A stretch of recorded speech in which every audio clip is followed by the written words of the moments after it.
Hi everyone, this is Yami again, and let's talk about what happened after the war game between Freya Familia and Hestia Familia. I'm just giving you a very brief summary of this topic, which contained in Volume 19 of Danmachi. First, prologue is just Aina and other guild member talking about the war game and the school district coming to Orario, where Belle met the half-elf girl. Her name is Nina. Second, faction alliance members are having a victory party at Mia's tavern, and Freya Familia members are working there, and some of them already ranked up. Third, the reward Miak Familia received is enough to get Naza a new arm, but they are still in debt.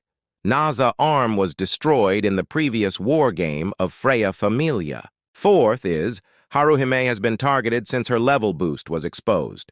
So they set up a system which people take turns in guarding her. The people guarding her include Belle, Mikoto, Aisha, Samira, Lena, Hayden, and Hogni.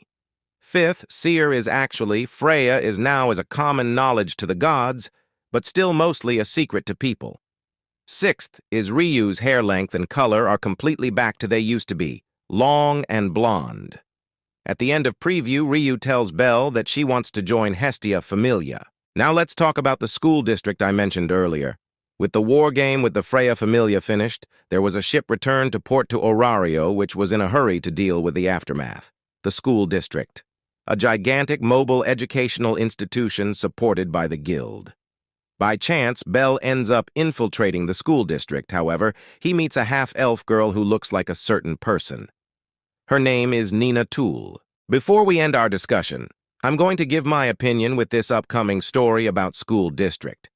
I have thought that this arc has good elements that can be used to make it interesting, especially if it will consist of several volumes.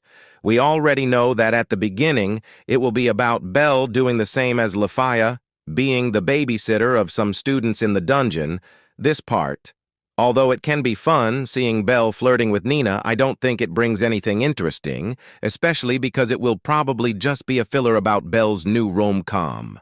What is interesting is what could come next. Taking advantage of the fact that the school district is a ship, they could leave Orario and explore the world. They also have the Night of Nights, which offers some good opportunities, such as training with Belle, and above all, having the possibility of facing some super sea monster taking advantage of Leon's power. Lafaya could also participate in this adventure, which would constitute her debut in the main series. Leon is a teacher in school district, and at the past, Leon met Althea and Zard and the Zeus and Hera families in general. Also, since the school district guards the barrier they defended, all this could help Belle begin to discover his origins and start planning to finish the missions that they left pending. All these deductions could be made by Aina if she also participates in the adventure, since this is supposed to be her arse. In conclusion, there are good elements that can be used to make the arc interesting and important, in my opinion. A new adventure begins in the 19th labyrinth story. The boy walks and the goddess writes. This is Familia Myth. That contains our topic for today, and if you want to know more about the story and other characters that would make a big part of the series, we were going to take a review of them. Be sure to subscribe to our channel so you won't miss our next upload.